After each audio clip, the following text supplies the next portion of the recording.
I do enjoy cheeses. I like a good salty snack. Yeah. It's great. We'll have a lot of them in Chicago. I know. I was going to say, God, there's no shortage, right? Okay, as fascinating as this cheese. Okay. Whenever, are you going to roll the open, or you just want? Yes. Okay. We will never give up. We will never concede. We'll be bigger, better, and bolder than ever before. We are not going back.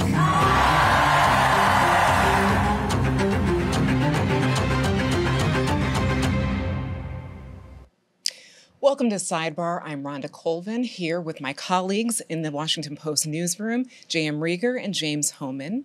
Good to be with you guys on this Thursday. On today's episode, the Democratic National Convention in Chicago starts Monday. We'll give a preview of that and take a look at the state of the race in general. We'll also dive into how former President Trump has been handling this election reset. And if the election coverage is not enough, we're also going to check in on Trump's legal cases, as well as the legal case or the trial that will begin soon for a former congressman that you might remember his name, George Santos, but you may need a refresher, like all of us, on George what DeVolder. exactly. Yes, that was a name of his as well. And we'll give you a refresher on what that case is about and where it's headed right now. But first, we're going to talk about the election. You know, that's what's on everybody's mind. I'm going to give you guys some trivia for a second. This is how we're going to, a little game show. What is this line referring to? Before it was going to be a wake, now it's going to be Mardi Gras. The Democratic Convention? Is this something that Trump said that we missed? No, it is the DNC. It is the DNC. This came line. from, it is a good line. It came from an NBC News article about how organizers there are scrambling because there's so much momentum right now. A lot of people who didn't really want to attend now. They want to have longer stays. That person was an organizer who said he's helping the DNC out in Chicago. And he continued to say, normally this stuff would have been coming together 6 weeks ago, but everyone was paralyzed and no one had money to do anything. So that does show you that this momentum thing might be very real for the Democrats right now. What are we to expect next week as we head to Chicago? Well, I hope everyone keeps their clothes on and there's no beads. So I hope it's not totally like Mardi Gras. But I think it's going to be a dance party. I mean, it did go, I think it's a good line. It's from a wake to a dance party because there's so much energy now coming in. Joe Biden would have been the nominee if he had stayed in. Like, even if dozens of more House Democrats had said he should drop out, like, he had the delegates. They were committed to him. He would have been able to get it, and it would have just been such a different vibe. I think the protests outside would have been a lot louder and more raucous. I think the energy inside would have been totally diminished.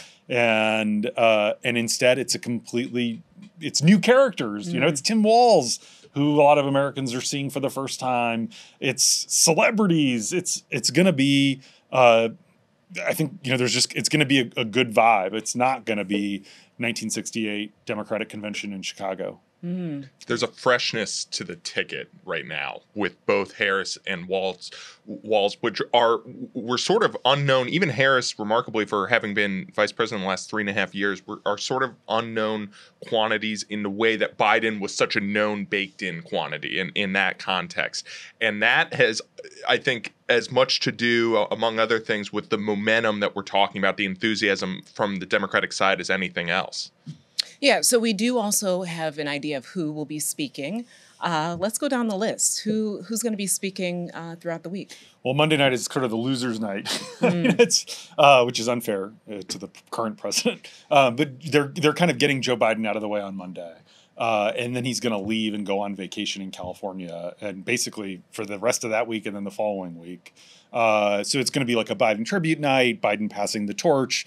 We'll also hear from Kathy Hochul, Hillary Clinton. They're kind of getting the past out of the way. And then Tuesday is going to be Barack Obama and Bill Clinton.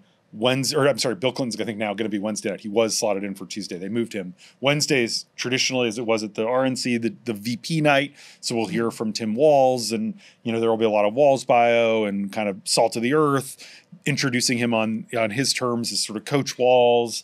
I assume we'll hear testimonials from, like, his former players. And then Thursday night is Kamala Harris night. her big coming out party, her, the biggest audience she'll have between now and the election. I guess the debate might be a little bigger on September 10th, but on her terms, she can present herself however she wants. And so this is this opportunity in prime time where we're going to hear Harris introduce herself, and we can unpack sort of, there's a lot of other people speaking throughout the week, but Harris wants to present herself as this change agent. 2/3 of the country thinks America's on the wrong track, but she's also the vice president. It's been fascinating watching her rallies. She doesn't mention Joe Biden. She says the administration, but she doesn't mention Joe Biden. And it's a weird thing, right? Because she's going to have to, Biden's going to sort of be done, and she's going to, Hubert Humphrey, when he was the vice president nominee, when he was Lyndon Johnson's vice president and became the Democratic nominee after Johnson pulled out in 1968, really struggled to distance himself from LBJ. LBJ was unpopular. Vietnam was unpopular. Harris can't really break with Biden, but she wants to have some kind of reset. She's getting it. She's getting a fresh look. So how does she maneuver through that? Yeah, that's interesting when you said that. It reminded me of how when Al Gore won, he distanced himself completely from Clinton. And it seems like that seems to be the norm a little bit when one person is trying to run their own race. But this is striking, right? That you would put the current president, the person who just passed the baton a few weeks ago, on the very first night. He goes off to California for vacation, when that probably wasn't on his schedule, right? He would have been there on Thursday just a month ago. So, let's talk about what's happening with Biden. And also it's a platform where there's been a lot of discussion that he's still a little salty with the Democratic Party, those who talked about, moving him on and having Harris come in. I'm here for Jim to talk. You mentioned Al Gore. It's funny because Bill Clinton still 24 years later is incensed that Al Gore distanced himself as much as he did. I've heard from Clinton world that Bill Clinton still pisses him off that Al Gore ran away from him because it was post Monica Lewinsky. But Bill Clinton's approval rating was still over 60%, which is unimaginable today. And Al Gore, I don't know what Al Gore thinks, but probably comes to regret it. He lost. So it is one of those things where, you're right, it has become the norm. Even George H.W. Bush in 1988, he kind of tried to distance himself from Reagan by saying, we're going to have a kinder, gentler America than we've had. And that was seen at the time as sort of a chastising the Reagan administration a little bit. So it's going to be a fascinating theme to watch. Yeah, absolutely. I mean, Biden did this interview with CBS News over the weekend, right? And seemed to acknowledge more so than he had before some of the polling that had been there that was why so many Democrats were concerned, seemed to acknowledge that even though he thought the race was going to tighten with him and Trump, and that was what his advisors were sort of internally, at least some of them were saying, he acknowledged that he was dragging down ticket for Democrats. He was making them vulnerable, where not only would they lose the Senate hypothetically, but they would potentially not have a chance of regaining the House, right? Which the conventional wisdom is that the House is winnable potentially for Democrats here. The other thing I think is interesting is Harris has so far been able to tie herself to the Biden-Harris administration for the things that voters like, and then is simultaneously able to campaign on the things that voters don't like about the Biden-Harris administration as if she wasn't a part of it, right? And the economy is a great example there, where she will talk about how inflation has come down accurately, but will simultaneously say prices are still too high right now. Well, which party's in power right now? Which party controls the White House? Now, limited power, you have to go through Congress, split Congress, et cetera. But that's just kind of a microcosm, I think, of this line. She's walking a very fine line, a sort of tightrope here. To James's point, if she's able to navigate that, it would seem to bode well for her in November, but it is a really high wire act, how much you can tie yourself and how much you can separate yourself. Because she doesn't want to separate herself too much, because the Biden administration has objectively accomplished a lot, right? That chips, inflation reduction, infrastructure, right? You go down the list there, and those are things that voters like generally across the board. Those poll well, so she wants to be able to talk about those things. So how she's able to navigate those politics, I think, will be one of the main deciding factors in November. Yeah, you mentioned her economic plan and talking about the economy. We do expect, as we're recording today on Thursday, that she is going to appear with President Biden and talk about, kitchen table issues. And she plans to unveil her economic platform as well, just days ahead of the DNC. How much is the DNC going to be, the party vibe that we were just talking about, celebrating, or bringing in the policy and actually having distinctive policy that sort of toes that line you were just saying, the Biden administration versus what a Harris administration would be? My sources in the Harris campaign say that we should expect broad themes. They don't want to be policy free. The word they use a lot is values. You're going to hear about what Kamala Harris's values are. But I think that they, from a political perspective, have concluded that the more vague in general they can be, the better. Mm-hmm. Make people, feel good. Like, why bog down in specifics? I think that there's a risk when you win the election, if you don't get into specifics, you don't have the same mandate. You can't say, like, the voters voted to do all these things if you didn't say what those things were going to be that you tried to do. But I do think they're going to try to keep it broad. Something I'll be watching very closely that I think will answer your question is the Democratic Party platform. They have a platform committee for the DNC. They met and basically agreed on a draft platform a month ago when Biden was still in the race. And, it's all Biden-Harris and Biden-Harris. And it's going to be fascinating to see, because I actually have a copy of the draft from before, how much they change it to account for Harris. The other thing that was really striking when I read the draft a month ago was how many times they mentioned Trump. It was like, I did like a Control-F search, and Trump was in there like more than 100 times. Mm. And it was really trying to make the election about Trump. This was after the debate, and it was sort of trying to turn the election back to Trump. So, do they take out some of the... Is it still kind of basically trying to make the election a referendum on Trump? But in doing that, again, this maybe is, it's just something policy nerds care about. But if you're defining yourself in opposition to Donald Trump, that may win the election, and good on them for that. But then what are you for? What do you want to do with power once you get it?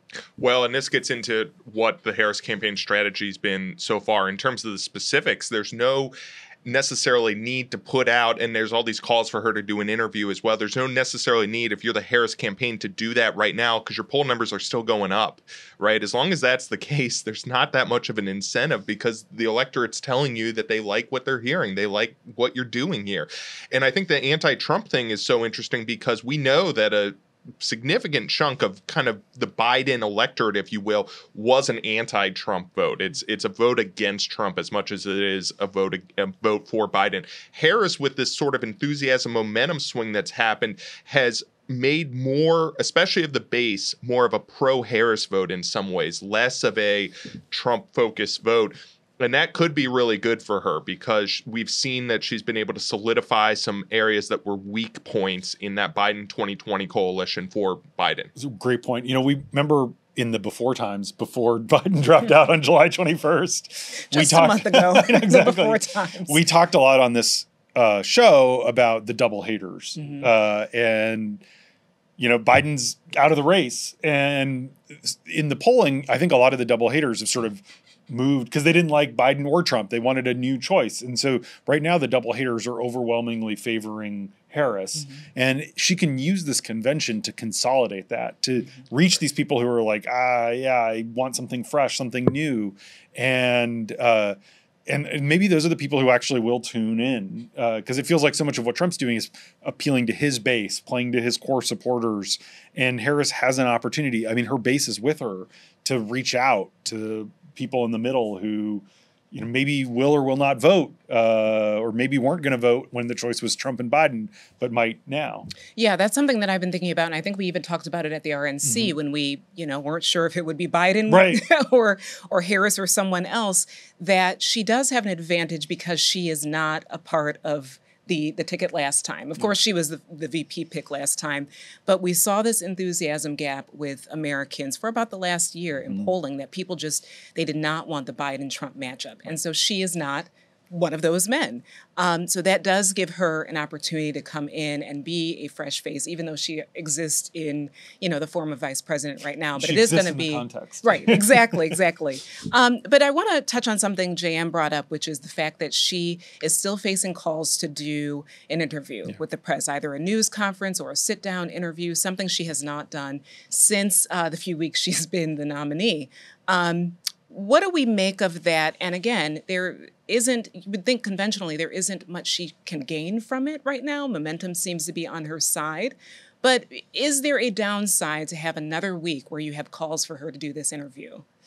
I think so. We talked about this last week. Our job as journalists, I think, is to kind of demand that people answer questions. Our colleague Libby Casey's on vacation this week was like, well, we're not just, it's not just for ourselves, it's for the people. We're representing the people. I think that is true. I actually think that there is, I think you can make an argument besides the one I already made about the mandate for why she should talk to people. And some of it obviously is at a certain point, if there's lots of process stories about how you're not taking questions, it makes it look like you are trying to hide something. And, I think, it would be nice to know sort of her worldview.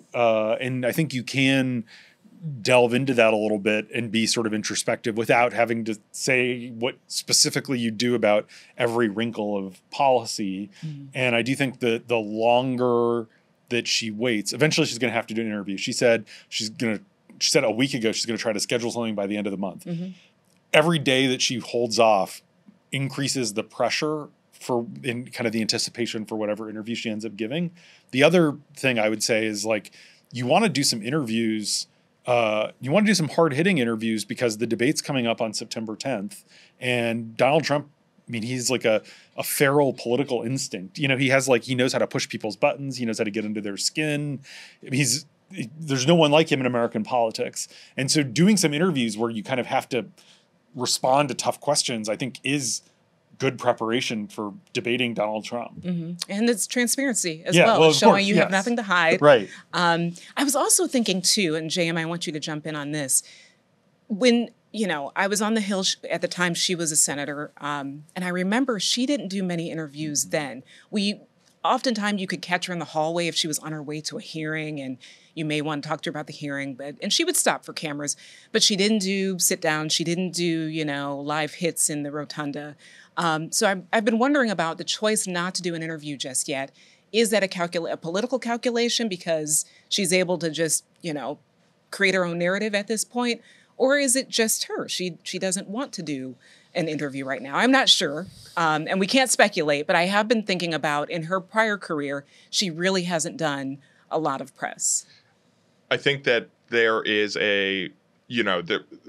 there's definitely a political advantage of not doing it at the moment, as we just mentioned. As long as her polling is going up, there's not necessarily an incentive, although I think James is spot on with, if you don't really campaign on much policy, then what's your mandate to enact said policy, right? I think that also, if there's two risks here. One is that she risks, the longer she goes without doing it, I'm not saying this is going to become similar to the Biden age story and how there was just no way for him to shake that, but this becomes more of a story every day that she doesn't do an interview, right? So if we get a couple weeks from now and she still hasn't done a major sit-down interview, that's going to become a bigger and bigger story and potentially start to chip into that momentum. The other thing is her campaign is trying to distance her from her Senate voting record, which was especially liberal when she was there. Obviously, she's tried to, as we just talked about, tried to tie herself to the quote-unquote good parts of the Biden-Harris administration. The popular parts, the things that poll well. If she doesn't define herself on certain policy issues in an interview setting or something similar, though, she risks letting Trump define her by her past voting record, her past prosecutorial record. And while she can do it and what's interesting, Trump really hasn't taken full advantage of that right now. And I know we're going to talk about this in a minute, but Trump's inability to stay on message and really define her in the early going is one of the reasons why she's continued to rise in the polls, because she's been able to go out there and define herself and talk about things that voters like. But at a certain point here, rubber's going to hit the road. And I think she's going to have to take some stances on some of these policy questions. Yeah, it's really, I interviewed Kamala Harris in the summer of 2021 for a previous Post podcast called Please Go On, where we interviewed people who wrote op-eds for the Post. And she had written this op-ed for the Post about the American Rescue Plan. And we were talking about a lot of the stuff that I think will be part of her plan, that she does actually, I think, care about, like the service economy, the child tax credit, which was in the ARP that ended up expiring. And I think the reason that she did that interview, it was, I set it up, was that the White House was trying to get her to go out there and do more interviews to sell the president's agenda more aggressively. And I think she had I think in the Senate, it's a weird mix where, and I think that these aren't contradictions, even though they sound like it, where like because she's a lawyer, she's a meticulous planner. And I think she wants to be super prepped, sometimes honestly over prepped. But then, yeah, she would prepare a lot for those congressional hearings. Exactly. Yeah. That's a great point. It was like she was doing in a way the other senators weren't, like what are called murder boards, where you actually rehearse the hearing in advance. So she would have a law clerk pretending to be Brett Kavanaugh before the Kavanaugh hearings, right? And practice questioning him. But then sometimes she would over prepare on the wrong things, or the thing that ended up not coming up in the interview. She would rehearse and rehearse and rehearse. And then there would be a question that she hadn't prepared for. And then it would kind of fluster her because she was so well prepared for the 7 questions and not the kind of the curveball one. And so I think that ends up creating this nervousness where I think that there is stress about doing an interview where it's going to, you might get something really out of left field. She has been, I will say, coming back on her plane and chatting with the reporters who are traveling with her, but she's doing that off the record, I think in part because, it's easier and more comfortable because you're not worried that some soundbite is going to end up, getting blown out of proportion or whatever. But I hadn't thought but you're right, JM, about, if she should go out there and explain why she doesn't support Medicare for all anymore, why she doesn't support the Green New Deal, why she doesn't support a mandatory buyback after an assault weapons ban. Because if she doesn't inoculate herself against that, Trump's going to say, you have all these crazy liberal positions. And she's going to say, no, I don't. And she will have never explained why she's changed her mind since 2019. So it is really smart to get out front of that. And I don't know if that's a Sunday show interview. She's obviously invited to come on the vodcast anytime. Yes, we will have you, Vice President Harris. Just give us a call. Right. All right, up next, we will look at how Donald Trump has been handling Harris at the top of the ticket.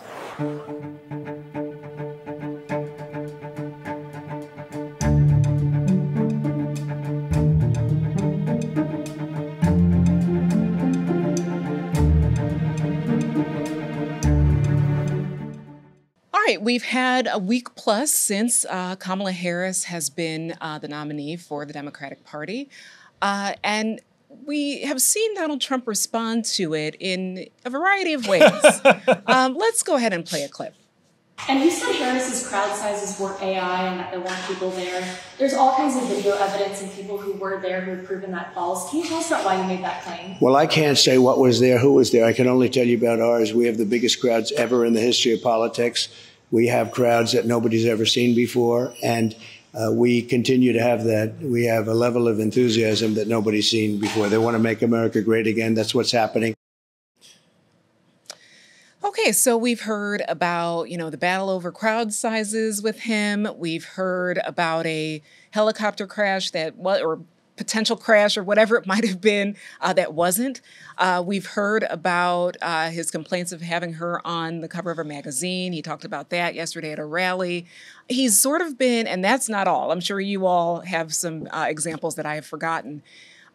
It seems as if he is still trying to find his footing around having her be the opponent, but it just also seems like it's flying against what Republicans are asking him to do, which is stay on message, that he is still very close to her in polls. So why not just stick to messaging? What are we to make of how Trump has been handling Harris? What's amazing about that clip, Rhonda, is that was the rehearsed answer. That's what his aides told him to say, to pivot, because he's the one who, in his unhinged looking at Truth Social moments, is retruthing or retweeting these insane conspiracy theories that Kamala Harris's rallies are like fake and that the plane didn't actually land in the hangar. I mean, it is like wild stuff. And I think that his aides are sort of like, come on, like bring it back. And so he's trying to pivot to make it about his own crowd size. I think Democrats have figured out a way with the crowd size thing to get under his skin. It's so funny because for 8 years, I've heard so many Democrats like downplay crowd sizes, crowds don't vote, that kind of thing. And now that they're drawing big crowds, they're loving it, and they're talking up crowd size. It's going to be one of the things with the DNC is Kamala Harris and Tim Walz are going to have a rally during the convention at the Pfizer Forum in Milwaukee, where the Republican convention was held, the same venue, same arena. And their goal is to fill it up. And so they can say, like, look, we filled up, where the Republicans had their convention. And I think it's all about needling Trump. I think Trump is really struggling because he still is running against Joe Biden. He can't help himself. He spent years thinking about Biden. And so he still talks about how unfair it is that they took Biden off the ticket because he spent all this money and how terrible Biden is. And that is not a winning message. And I think, his aides are telling him, like, keep between the navigational beacons, like keep the attacks trained on Kamala Harris. Here's what the polls show are the best hits on Kamala Harris. And I just think isn't adjusting because he's angry and frustrated. And I think he also he doesn't really know how to run against her. And, I think I think he is really struggling to reset and to turn the narrative also because I think he feels like the election's being like pulled away from him. And so it feels like you've heard him talk about the election being stolen already. And you think back to just a month ago after the failed assassination attempt and the convention, and it felt like he was going to be president again. And now it feels like he's watching this momentum come away from him and he's trying to turn it back. Just before we came and recorded this, Trump shook up his campaign and he brought in Corey Lewandowski, who was his first campaign manager in 2016, to a senior advisor role where basically Corey Lewandowski is telling people that he's going to layer. He's basically coming in above Susie Wiles and Chris LaCivita, Trump's current top two advisors. And there's a bunch of other people. He's trying to bring the old band back together again. And ultimately, I think what that reflects is I don't think that the reason Trump is struggling is because of bad advice from Susie and Chris. I think Trump's struggling because of Trump's, his strengths or his weaknesses, Trump's inability to stay disciplined. And Trump always needs someone to blame. It can never be Donald Trump's fault. He can never be introspective. And so, it feels like a sinking ship, and Trump clearly concluded we need some more rats on this ship, and that's why he's bringing Corey back. Yeah, and JM, I noticed, and I think you watched the North Carolina rally yesterday where the former president was in front of supporters, and it was supposed to be about the economy, and there were moments where he would say, they want me to talk about the economy, and then he would return back to a grievance or his problems with Harris on very on levels that just were mean, talking about her laugh, her appearance. It just seems like if he does have campaign aides or people joining him to try to help him win this election, he's not listening. He's always going to be that person who is just going to go back to these grievances.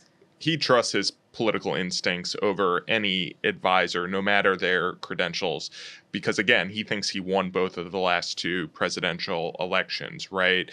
He is running basically a run it back campaign here because all the attacks he used against Biden, he's using against Harris, even though in some ways it's a completely different candidate, right?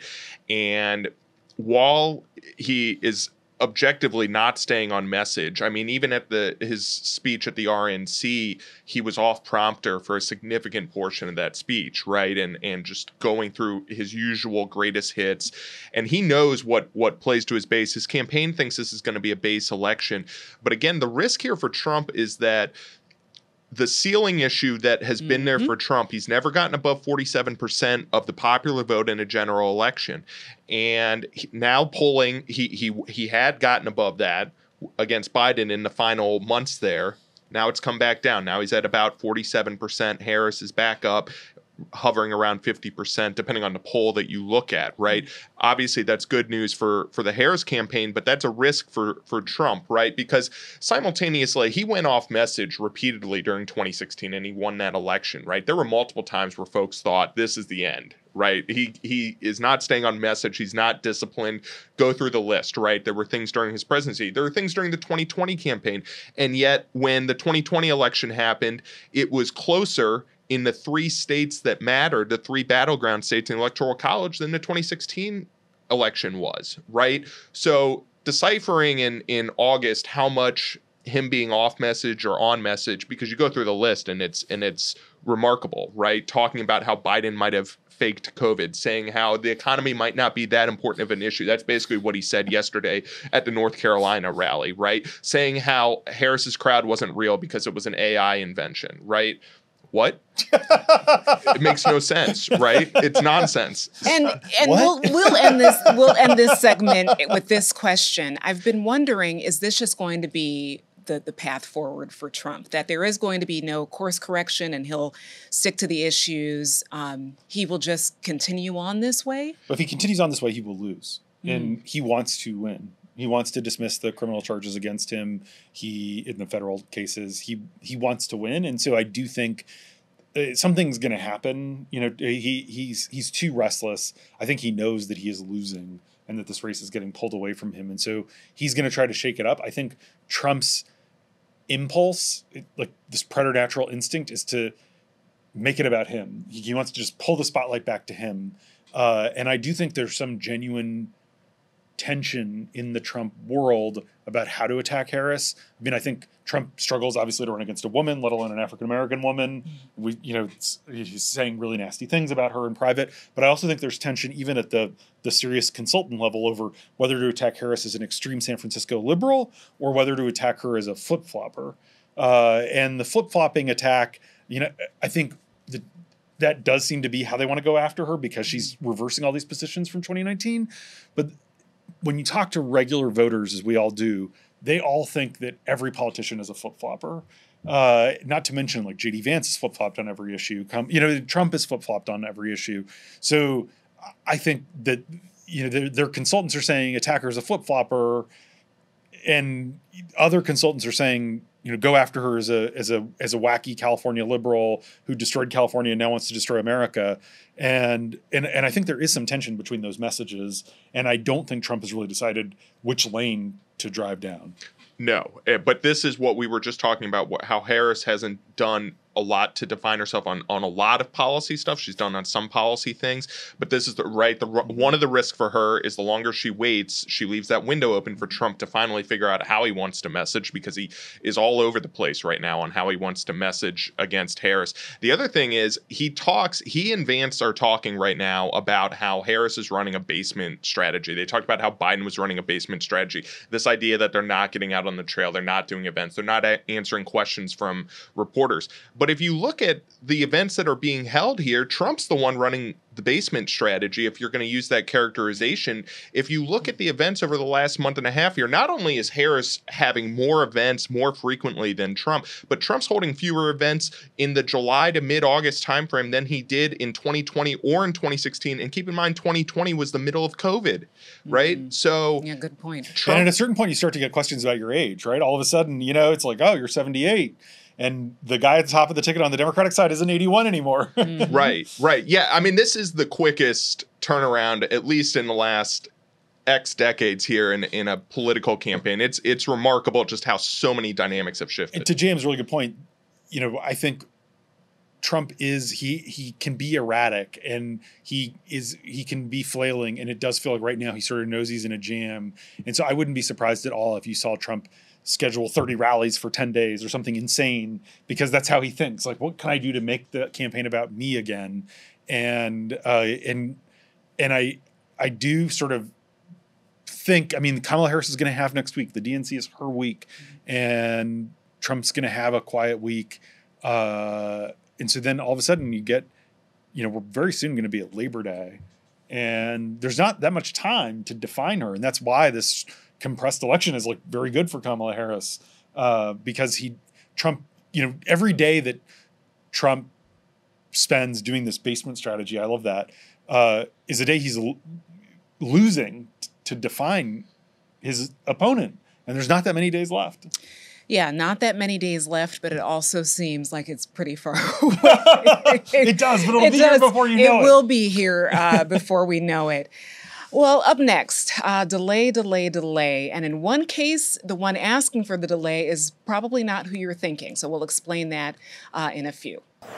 All right, so in our last podcast episode, we talked about a hearing that would have happened last Friday where Judge Chutkan in the federal January 6th case wanted to set a timeline for that case. It would have been the first hearing since the Supreme Court decided on the question of presidential immunity.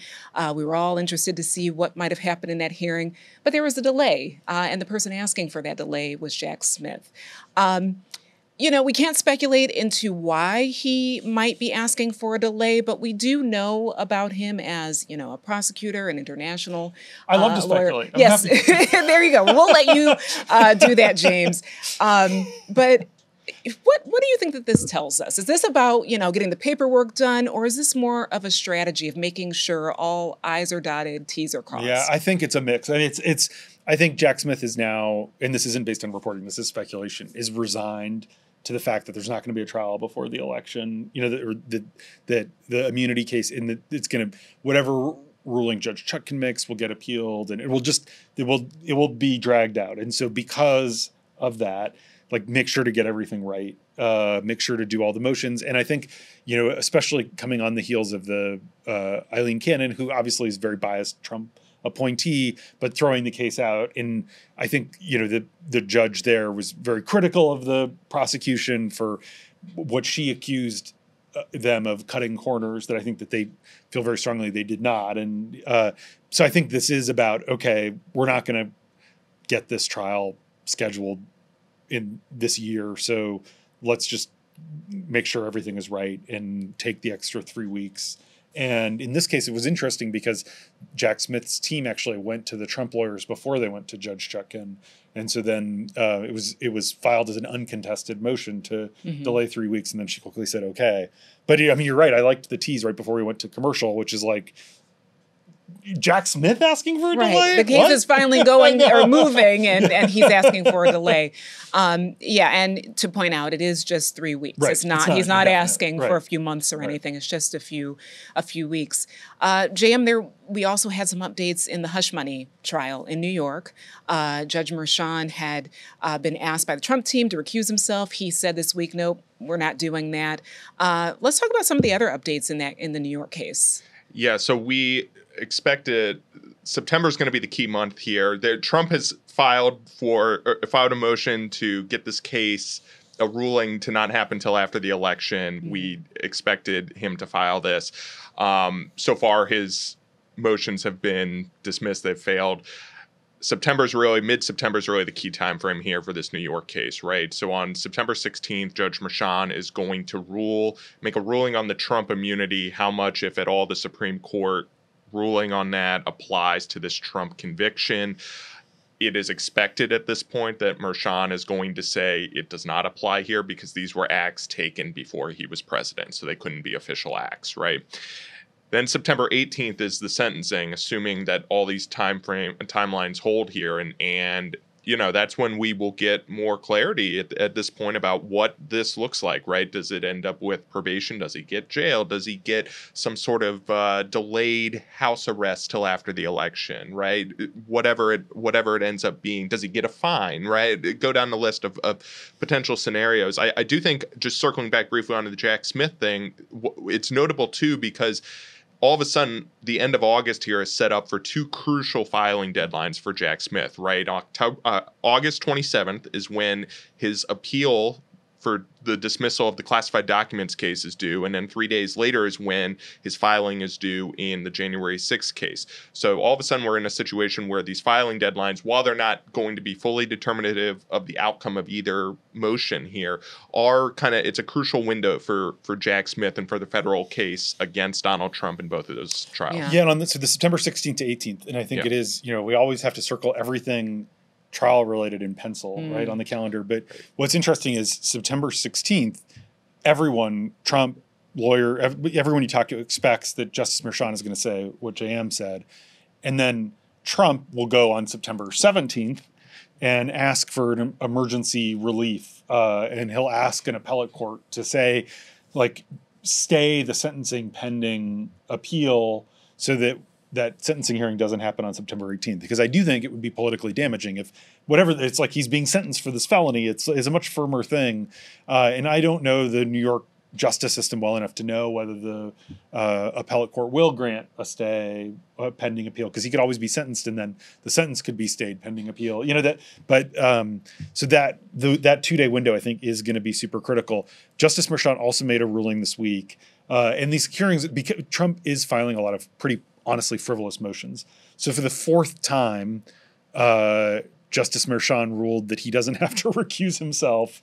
Every time they've had the Trump people basically filed the thing saying you should recuse yourself because your daughter has a relationship with Kamala Harris, because she works for a firm that did business with Kamala Harris's 2019 presidential campaign. And the justice came back and said, no, there's a bunch of case law that says I don't have to recuse myself. And I'm pretty sure it's the fourth time that he has ruled that he doesn't have to recuse himself. Yeah. They keep coming back and asking. So I think a lot of it is just, gorilla dust. Gorillas, when they fight each other, they kick up a lot of dust in the air to try to confuse the other gorilla. And that feels like what Trump's legal team is doing. And just to remind folks, this is a case that Trump could not pardon himself from. This is a state case run by a locality. If people were to try to figure out, like, how will this affect Trump? How will this affect the election? There is real credence to this one. And we also know that this judge has been very straightforward in all of the motions that have been filed throughout the trial. And after the conviction, he usually has kind of gone with the sense of let's just move forward. Mm-hmm. So that sentencing could really happen. If Judge Merchan does not say, I'll hold it until after the election, it could happen, a sentencing of a former president and leading or the only candidate in the Republican Party for president right now. It's really not stunning. A good reason to hold it. I mean, he was convicted months ago now. Like, there's not a good legal argument for, like, let's hold this until after November for no particular legal reason. I don't think the judge is going to go along with that. Yeah. Right? But we've been wrong about a lot. Yeah, we'll see. Yeah, especially as Trump's trying to shift the momentum back. This is not good for him. And even though a lot of folks' views are baked in on his legal issues, it does shift a small but significant portion of the electorate. So just from a political situation, if he's being sentenced 5-6 weeks before Election Day, that's terrible for Donald Trump. Yeah. It does remind people, in terms of, like, if Trump is sort of stuck in the mid-40s of support, and RFK isn't getting on even the New York ballot because of residency issues. Not that New York was in play. If Trump gets 45% of the vote in November, he loses in a landslide. So Trump has to raise his floor, and I do think this does get some of those people between 45 and 50% who are like, oh yeah, this is chaotic and exhausting, and I don't want to put a convicted criminal in the White House, and so I mean it does matter. I think it is a live issue, and honestly, a lot of the people who might care about this, I do think so much is baked in, like, aren't really engaged. We live and breathe this stuff. Anyone listening or watching lives and breathes this stuff. But those people who are actually persuadable voters, they're still not totally keyed in. That they are going to be watching the Democratic convention. They are going to be paying attention to the sentencing. They are going to get more engaged after Labor Day, and so it is a little early for them because they are at the lake or the beach right now, not reading all these motions that we all are. Yeah, as JM mentioned, September will be a busy month in terms of these cases and decisions that we're waiting for. Another date in September is September 9th. That is when former Congressman George Santos, his jury selection will start in a federal case that deals with financial crimes. What are we to make of George Santos and the trial that's upcoming? Well, it's a really remarkable case, right? This is where he's accused of all sorts of fraud, right? Ranging from inappropriately spending campaign money on personal expenses to collecting unemployment while he was employed. There's 23 different charges in this case. And this is something, I don't know from an election standpoint whether this matters or doesn't matter. You know, for a lot of people, George Santos is sort of an afterthought. But it is noteworthy because some of this stemmed out of that congressional ethics report about Santos, that investigation into, you know, how he was conducting himself, and that led to his expulsion from Congress, which is a rare event. So just when we thought Santos had sort of drifted as an afterthought, here he is back again. He was going to run for Congress as an independent, and then dropped that. I mean, they have him pretty dead to rights on some of this fraud stuff, and it's a range of fraud. You know, it's lying on his congressional disclosure forms. It's on the unemployment, on mortgage stuff, and it's funny because there was a hearing on Wednesday, and Santos's lawyer told the judge, because they were trying to like get the jury to have to fill out questionnaires instead of like a normal jury selection process. And he said, my client is already guilty in the court of public opinion. And, you know, something that's interesting is this is just like peak Santos. The government has actually turned over 1.1 million pages of discovery materials to Santos. And Santos's defense attorneys have turned over 5 pages of material to the government. And so the judge was even like, come on, you know, there have to be more materials. So, I mean, it's going to be a circus, but it's also the day before the presidential debate, which will, the trial's going to be, I think it's going to be a 2 or 3 week trial. But it'll be fascinating to see, if Santos ends up in prison, which he really very much could. Very interesting. He, of course, says he's innocent. We have to say that. That is true. He does say that. He said that while he was on the Hill, until the day they did expel him. Well, that's all we have for this week. And that was a lot, right? a lot to cover. We'll be with you all from our set in Chicago at the United Center, where we will be covering the DNC every night next week. So our coverage will start at 7 p.m. Eastern. The two of you will be there as well, and we'll have some news, I'm sure. You can also find this podcast anytime on YouTube.com/Washington Post or wherever you listen to your podcast. And we will also drop an episode of this in the early hours of next Friday. So stick with us and we'll have some news for you. Thank you so much for listening and watching, and thank you guys.